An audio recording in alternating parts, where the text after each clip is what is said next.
Shalom, selamat datang di channel Christian Impact Life bersama saya kembali Henry Tobing. Terima kasih saya ucapkan kepada teman-teman yang sudah menonton selama ini channel saya. Terima kasih untuk yang sudah komen, sudah share. Terima kasih atas dukungan teman-teman semua. Bagi teman-teman yang mendengar channel ini dan belum subscribe, please di subscribe supaya menjadi berkat buat saya. Di komen kalau memang perlu ditambahkan saran buat saya, dan juga bisa di share kepada siapapun supaya penjelasan di channel-channel ini menjadi berkat buat orang lain. Nah, teman-teman, pada kesempatan saat ini materi yang akan kita bawakan adalah kenapa umat Kristen tidak menyembah Adam saja. Kenapa umat Kristen tidak menyembah Adam seperti menyembah Tuhan Yesus? Itu pertanyaannya. Nah, teman-teman, banyak ada beberapa pertanyaan dari kalangan tertentu yang bilang bahwa kok orang Kristen tidak menyembah Adam aja gitu. Kenapa mereka berkata seperti itu? Karena menurut mereka proses penciptaan Adam itu sama dengan penciptaannya Yesus seperti itu. Adam dan Yesus sama-sama tidak dihasilkan dari hubungan seks. Adam dan Yesus itu sama-sama menurut mereka diciptakan gitu loh. Terus Adam dan Yesus sama-sama tidak punya ayah seperti itu. Dan mereka percaya dulu pada saat Adam diciptakan di surga gitu ya. Adam itu terbuat dari debu tanah gitu. Ada juga memang yang menyatakan ada manusia pertama itu terbuat dari segumpal darah gitu. Ada juga yang percaya bahwa manusia itu terbuat dari air atau air mani laki-laki seperti itu. Ya, itu kepercayaan mereka gitu. Dan pada saat manusia pertama Adam itu diciptakan, bahwa Tuhan itu di surga memerintahkan ke seluruh malaikat untuk menyembah dia seperti itu. Untuk menyembah dia. Semua wajib malaikat-malaikat menyembah dia. Tapi ternyata iblis memberontak, setan itu memberontak, dia tidak mau, dia sombong, dia tidak mau menyembah Adam. Nah, karena proses penciptaan Adam itu sama menurut mereka dengan Yesus. Nah, kenapa orang Kristen tidak menyembah Adam saja gitu? Nah, itu pertanyaannya. Nah, sekarang bagaimana perspektif menjelaskan itu dari segi iman Kristen, dan untuk menjelaskan kenapa orang Kristen tidak menyembah Adam dan kenapa orang Kristen menjadikan Yesus sebagai Tuhan dan Juru Selamat manusia seperti itu. Oke, nanti sebelum kita masuk di materi pembahasan, mari kita berdoa dulu. Bapak, terima kasih untuk kesempatan saat ini. Kami bersyukur untuk waktu yang Kau sediakan kepada kami. Bapak, sebentar kami baca sebagian dari firman-Mu. Urapi hamba-Mu, urapi siapapun yang mendengarkan channel ini. Mampukan kami untuk mengerti dan memahami. Jadikan kami menjadi tanah yang subur, Tuhan. Pada firman ditaburkan tumbuh berbuah dan menjadi berkat buat kami semua. Terima kasih Bapak, berfirmanlah, urapi kami, urapi hamba-Mu. Kami siap mendengar di dalam nama Tuhan Yesus. Haleluya. Amin. Teman-teman, dasar firman kita pada saat ini akan kita ambil dari Kejadian 1, 26 sampai 27. Kita baca Kejadian 1, 26, 27. Ini adalah proses penciptaan manusia pertama. Berfirmanlah Allah, baiklah kita menjadikan manusia menurut gambar dan rupa kita, supaya mereka berkuasa atas ikan-ikan di laut dan burung-burung di udara, dan atas ternak, dan atas seluruh bumi, dan atas segala binatang melata yang merayap di bumi. Maka Allah menciptakan manusia itu menurut gambarnya, menurut gambar Allah diciptakannya dia, laki-laki dan perempuan diciptakannya mereka. Itu adalah proses penciptaan Adam dan Hawa seperti itu di manusia pertama. Terus kita lihat lagi di Kejadian 3 ayat 1 sampai Kejadian 3 ayat 22 sampai 23. Saya bacakan Kejadian 3 ayat 22 sampai 23.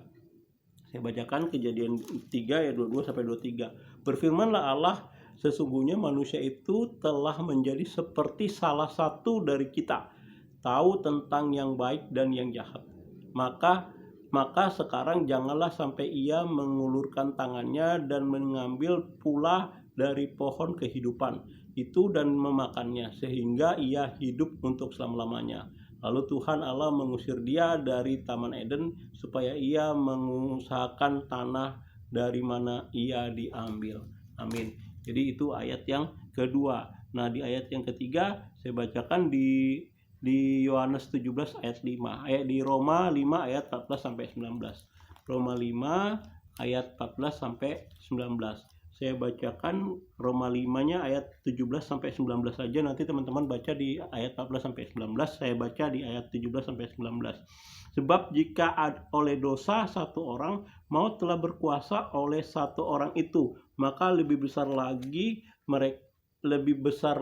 mereka yang telah menerima kelimpahan kasih karunia dan anugerah kebenaran akan hidup dan berkuasa oleh karena satu orang itu, yaitu Yesus Kristus. Sebab itu sama seperti oleh satu pelanggaran semua orang memperoleh penghukuman, demikian pula satu perbuatan kebenaran semua orang memperoleh kebenaran untuk hidup. Jadi sama seperti oleh ketidaktaatan satu orang, semua orang telah menjadi orang berdosa, demikian pula oleh ketaatan satu orang, semua orang menjadi orang yang benar. Jadi gitu teman-teman. Sekarang kita mulai dari pembahasan. Tadi kita udah baca 3 dasar firman Tuhan ya. Nah sekarang kita coba bahas seperti biasa. Materi ini akan bagi 2 bagian. Bagian pertama kita akan menjelaskan tentang Adam dan Yesus. Kenapa kita menjadikan Yesus sebagai Tuhan dan Juru Selamat orang Kristen, dan kenapa bukan Adam, seperti itu. Yang kedua, kita akan membahas tentang makna rohani atau rema apa yang bisa dapat dari renungan ini. Oke, sekarang kita masuk di renungan yang pertama. Ada persamaan dan perbedaan antara Adam dan Yesus. Saya bicara tentang persamaannya dulu, seperti itu. Yang satu persamaannya adalah sama-sama hidup di dunia bukan karena hubungan seks. Adam ada di dunia ini diciptakan bukan karena dunia hubungan seks, dan Yesus muncul di dunia ini juga bukan karena hubungan seks. Itu sama gitu. Yang kedua, sama-sama tidak punya gen manusia. Adam itu tidak punya gen manusia karena dia manusia pertama, tapi keturunan Adam dia punya gen kedagingan manusia. Yesus juga karena dia bukan keturunan Adam gitu. Yesus bukan keturunan Adam karena dia tidak punya gen manusia, karena dia bukan hubungan seks antara laki-laki dan perempuan. Dia karena memang Roh Allah nuzul jadi manusia, meminjam rahim Bunda Maria, seperti itu. Jadi sama-sama tidak punya gen manusia gitu, Adam dan Yesus gitu. Itu aja sih yang saya tahu. Mungkin kalau teman-teman punya informasi tambahan persamaan antara Adam dan Yesus, ya silahkan aja tulis di komen untuk menjadi berkat kita semua gitu. Oke, sekarang saya membahas tentang perbedaan antara Adam dan Yesus gitu. Adam adalah makhluk ciptaan. Yesus tidak diciptakan.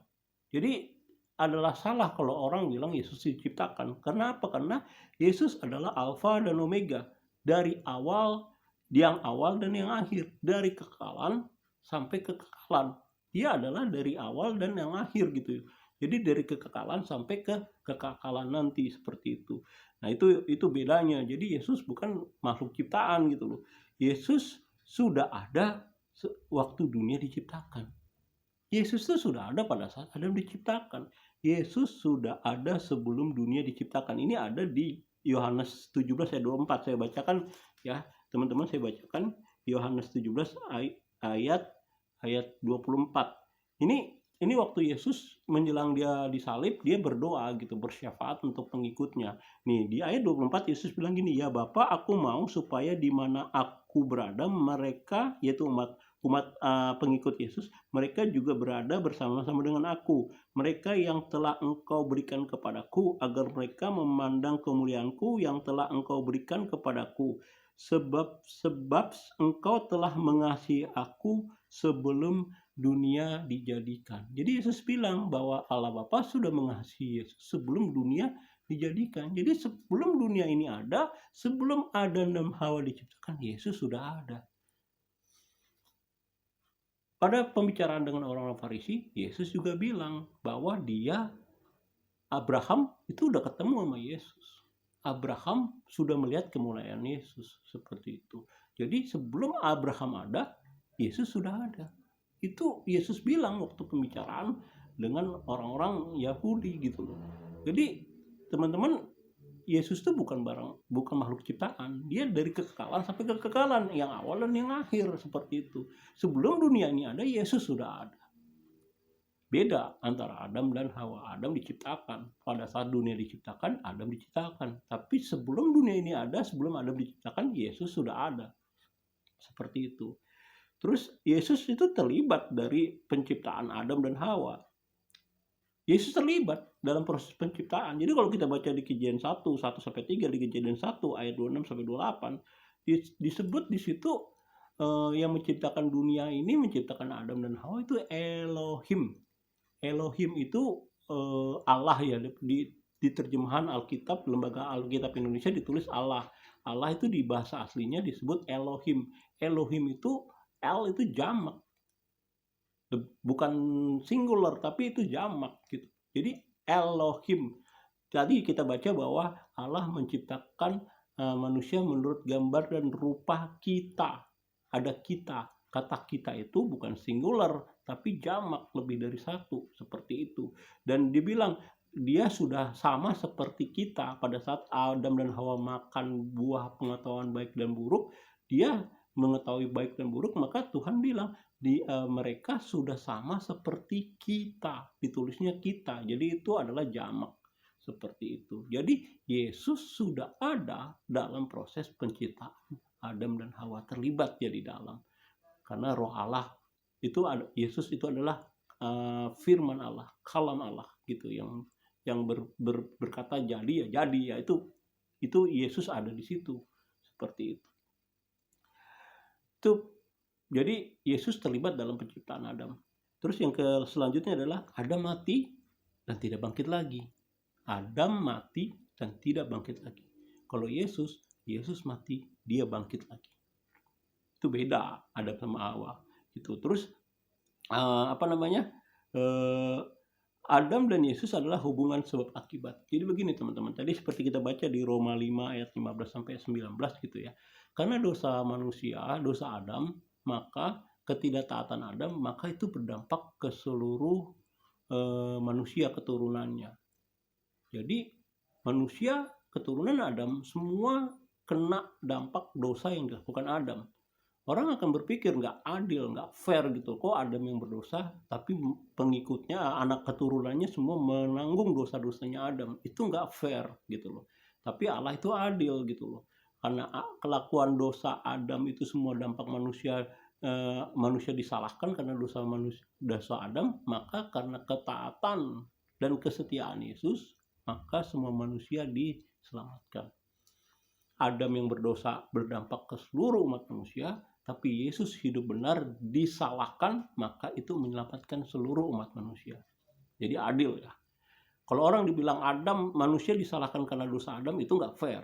Kenapa Adam yang berdosa berdampak ke manusia? Itu nggak fair Tuhan. Tapi Tuhan menggantikannya karena Yesus yang tidak salah dipersalahkan untuk menyelamatkan semua umat manusia. Itu di situ ada keadilannya. Jadi Yesus dipakai untuk menyelamatkan manusia karena dosa yang dilakukan Adam.